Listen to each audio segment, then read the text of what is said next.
Hi everybody, and welcome to Lost Genre Reddit Stories. In this video, I've got a story for you from the subreddit Relationship Advice with context and an update, and we're gonna finish up with a story from Petty Revenge with dog tax. So if you want to navigate through the different parts of the video, all you need to do is use the timestamps right below it. Now, let's get started with the first story. This post is from the subreddit Relationship Advice, and it's by user SadAd4267. I, 25 male, refuse to forgive my family. Sisters, 33 female, 31 female, and my parents, 63 female and 60 male, until they pay me back my inheritance they spent on themselves. I, 25 male, am the youngest of 3 siblings, 33 female and 31 female. My parents, 63 female and 60 male, are owners of a grocery store that has passed down through my father's side of the family for generations. My grandparents on both my dad and mom's side left me and my siblings each a college and trust fund of $100,000. Each of my sisters blew through their money and dropped out of college. Both of them became single mothers to my 3 nieces, 10 female, 8 female, and 7 female, and came back to work for my parents' store. I was the only kid who didn't work for my parents' business, as I got a job as a landscaper for the summers and after school throughout my entire high school years, and saved up about $20,000. I got accepted into college on a partial scholarship, and I was beyond thrilled because I knew I had a great opportunity to leave college debt-free and own my own home by the time I was 22. Just as my sisters did when they turned 18, I asked my parents to turn over access to the trust because I wanted to have the money under my control, just like my sisters did. That's when my parents told me we would discuss this at dinner that night. So at the dinner, my whole family was there, including my nieces. When it was time to talk about my trust, my dad and mom asked me if I would consider holding off on accessing the trust for 2 years, as they had to use some of the money to cover some of the healthcare and living costs of their grandkids, and also pay off a lawsuit that my sister Gloria received for a DUI. I asked how much they used, and my mom said there is currently $5,000 left in the account. So they spent $95,000 and none of it went to me. My dad said, "We just need you to think about your family and understand that we need your help in this request."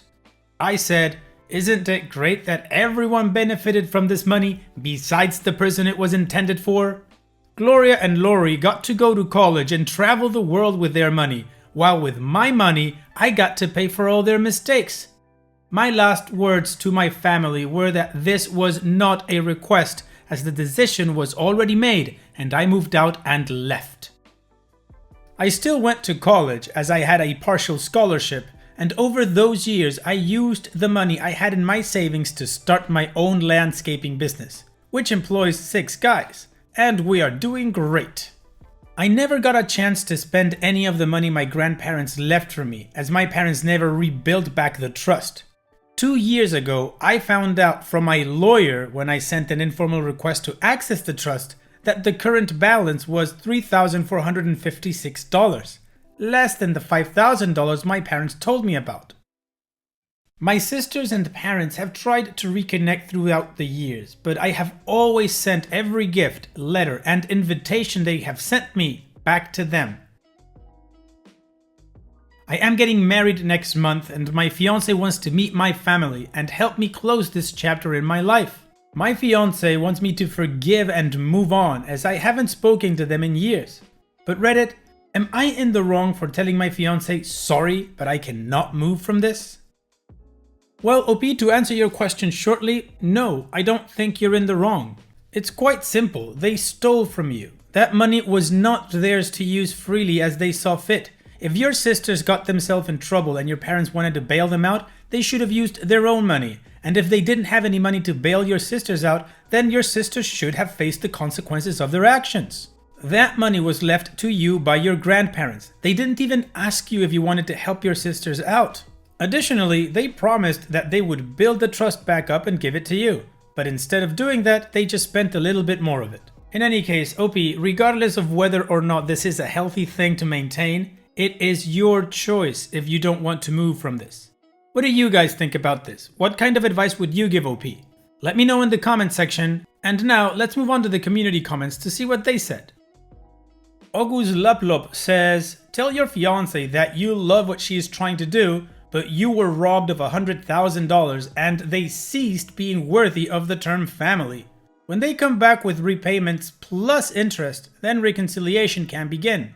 Why didn't you sue the trustees of the state? You really should have. The last Basilope says, tell your fiance that you understand they think they're doing something good, but that you need them to respect your decisions regarding your family and understand that pushing you to reconcile is not what you want and not what you need. Also, that this is the only time you will discuss it with them, and warn them to never try to go behind your back to contact them and ambush you with them, because if they do, you will divorce and cut them off too. And OP responds, trust me, I have told my fiance in very explicit language that if she ever decided to surprise or force a reunion with me and my family, that I would consider that an act of betrayal and she would not be forgiven. Since she has seen how I do not even talk to my own family, she knows I am completely serious. She has tried and currently is trying to get me to soften my stance, but I am not open to reconciliation with words at the moment. Once my trust fund is back funded where it was 8 years ago, then I will reconcile with words. Right now, actions do all the talking for me. Lehmerk42 says, someone steals 100k from me? No shot in hell they get to stay in my life. You are all adults. Obviously, this is just my opinion, but that is more than enough reason to not trust these people in your life. You won't ever get that money back. And the fact that the amount now has gone down instead of up when they promised to eventually pay you back says that they also lied to you. Good on you for moving on without them and doing well. You did enough for them without your consent already. Side note, I would drain what is left in there if you can. It is still your money. Well, the community agrees that OP doesn't have to forgive anybody, particularly people that stole from him and have lied to him. Also, OP told us that he spoke to his fiancée and made it very clear that she should not be contacting his family to force a reunion. Now, we do have an update, but before we move on with that, I wanted to give you guys more context that I found from the comment section from OP's responses. So let's do the context first, and then we do the update. Me and my parents spoke 2 years ago after I hired a lawyer to actually sue them.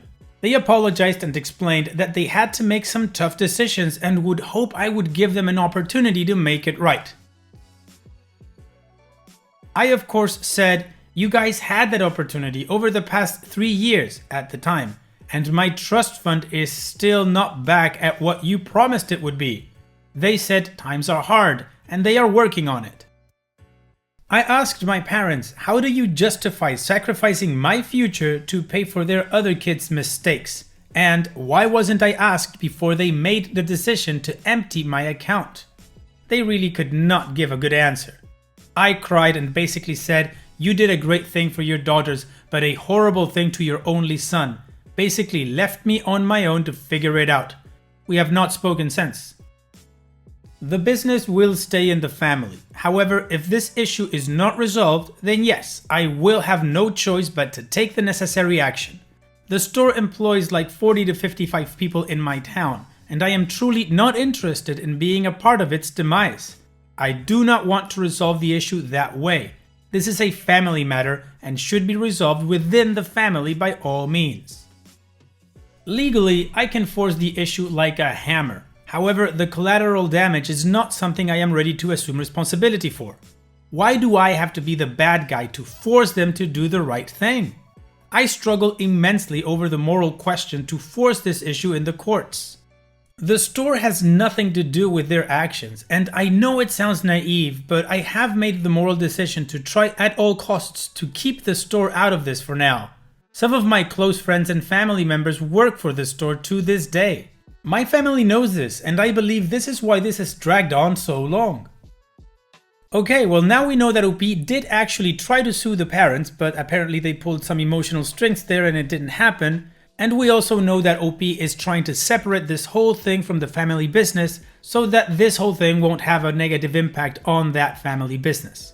I think that's really nice of him to actually try to keep this separate and not do that. Anyways, let's move on to the update to see what ended up happening. My fiancé admitted to speaking with my family on Facebook Messenger, and they also spoke in person when she said they met each other in a restaurant. Happened a month ago. My fiancé said it was very emotional. I told my fiancé I am extremely disappointed that she withheld this information from me for a month. Then she told me she felt guilty and afraid to tell me because she thought I might break up with her and cancel the wedding if I found out. She wanted to wait till after the wedding to tell me. However, yesterday my mom called her directly, begging her to help me reunite our family. She missed so much of my life and she doesn't want to miss another milestone, my wedding. My fiancé knows she has violated my trust and gave me the most heart-melting sincere apology I ever heard in my life and asked for forgiveness. She even had her parents ask me to forgive her and not cancel the wedding. Her dad and mom told me they loved me and hope I could move past this. Her dad loves me. He literally has a picture of me in his office. Just me and him. Oh, introduces me as his son for the past 2 years. He cried and said he doesn't want to lose me as a son, so I forgave my fiancé. Later, my sisters came to my business with my nieces and desperately wanted to talk. They say they deeply regret their part in the decisions that were made on their behalf and want to be a family again. They knew the only way I was going to talk to them was if they had my nieces with them and if I was at my office. They admitted this to me. The ends justified the means to them in order for me to hear them out. They offered to give up any inheritance they received from mom and dad to me to cover the $100,000 debt if that would make me forgive them. They also know that my dad was really struggling right now, so if I didn't forgive them, they really wanted me to forgive my dad and nieces. Because they offered this, it made it easier for me to forgive them. They understand my position and anger, but they miss me and want me back in their lives. My nieces also asked why I don't come around anymore and am I mad at them? My sisters explained this has destroyed our parents' marriage, as it has now come out that my mom apparently spent the majority of the money without my dad knowing. And then when he found out, my mom wanted my dad to say it was both of their decision, because she believed if it came out that it was her that decided by herself and not my dad, that I would never forgive her no matter what and would disown her because I always accused her of playing favorites. To be honest, she is right, I would have disowned her. My mom pleaded with my dad to cover for her decision to empty my fund. My dad was furious, but decided to say he and my mom decided to spend the money. He now resents our mom because he no longer has a relationship with his only son. He also hears from his friends how great of a relationship me and my father-in-law have. I call father-in-law dad and he calls me his son. He told my mother either she fixes this or he is done with her and he is telling me the truth. I told my sisters that I loved them and my nieces and I do not hate them. However, they helped rob me of a very important gift that our grandparents gave each of us, and I missed out on life experiences that they got to experience and I did not. It is like they stole the last gift our grandparents left for me. We all cried and I accepted their apology, but I told them I do not know how to let go of this resentment I feel towards them. I let them know our relationship will take time to rebuild, and I asked them to set up a meeting with just me and dad and not my mom. Then I met with my dad alone. He was shocked that I requested the meeting. He looked defeated and asked to speak first. He told me he is and has been depressed for the last few years and feels like he truly failed me as a father, and he knows he betrayed me. And as a father, he must take that to his grave, that he is the reason his son hates him. He said he is extremely jealous of the relationship I have with my father-in-law, and he just started crying for like 3 minutes straight. I told him I know it was mom who decided to spend the money. I told him I understand why he didn't throw mom under the bus, but he deeply hurt me by covering for mom's decision this long. I told him I love him and said he doesn't owe me anything anymore. He is done owing mom's debt. We both cried and hugged for like 5 minutes. I invited him, my sisters, and my nieces over to dinner at my place that night without mom. I let my sisters and my dad know that if they came to the dinner with my mom, that this would be the last time we speak. My mom clearly found out about the reunion without her and wanted to speak. I refused her request and told her to please bring a check for $100,000 if you want to talk to me. My wedding is on September 3rd, and I have since invited everyone but my mom. My sisters want me to hear mom's side of the story, and my dad has said he is done covering for my mom's decision. My fiance is happy and supports my decision 100%, even though I know she wants me to meet with my mother. She just got forgiven herself, so she doesn't want to push it. And that's it. That's all we know from this story. So, OP got to the bottom of this whole issue and is holding his mom accountable for everything. He's forgiven everybody else and invited them to their wedding.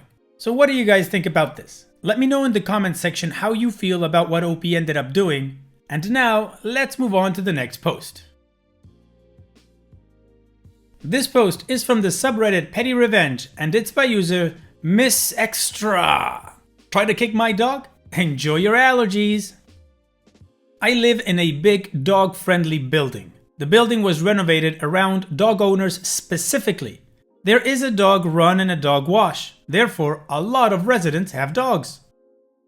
I was bringing my dogs, both mutts but each around 15 pounds, in from a walk, and an older resident was down in the common area lobby. He's there all the time and sits in the same spot. Never had an issue with him before. While bringing my dogs in, I got wrapped in the leashes, and as I untangled myself from one, my other dog kept walking forward on a 6-foot leash towards the older guy. My dog is now at the end of his leash and still a good 3 feet from this guy when he jumps up and starts trying to kick my dog and stomp on him. I pull my dog back as the man is screaming, "Don't let the dog come near me!" I say, "Sorry, but you don't have to kick him." And he starts going on and on about how yes he does because they invaded his space and he's allergic. Okay dude, if you're so allergic to dogs, why hang out in the common space where a dog passes by every few minutes? Whatever. The next morning I'm still fuming over this guy, so I take my dogs out for their morning walk. I decide we're going to have a new routine. Before we go out, I have both of my dogs jump onto his favorite chair in the lobby. I make sure to give them both full body scratches so as much dander as possible gets on the chair. If this guy is actually allergic to dogs, I hope he's really uncomfortable. Well OP, that is some serious petty revenge. Although I'm not sure this guy has allergies at all, or else why live there? Anyways, OP has given us dog tax, so let's say goodbye with that. And it's that time that we've reached the end of the video. I hope you enjoyed today's stories. I certainly did reading them to you. So if you did, then go ahead and give the video a like, and don't forget to subscribe to the channel and become a member of our Discord community that just keeps growing and it is fantastic. And like I said in the beginning of the video, all of the relevant links are in the video description below, so be sure to check them out. And finally, I'd like to thank you all for taking the time to watch this video. It really does mean a lot to me that you guys enjoy this content, so thank you once again. And having said all that, I will see you guys in the next video.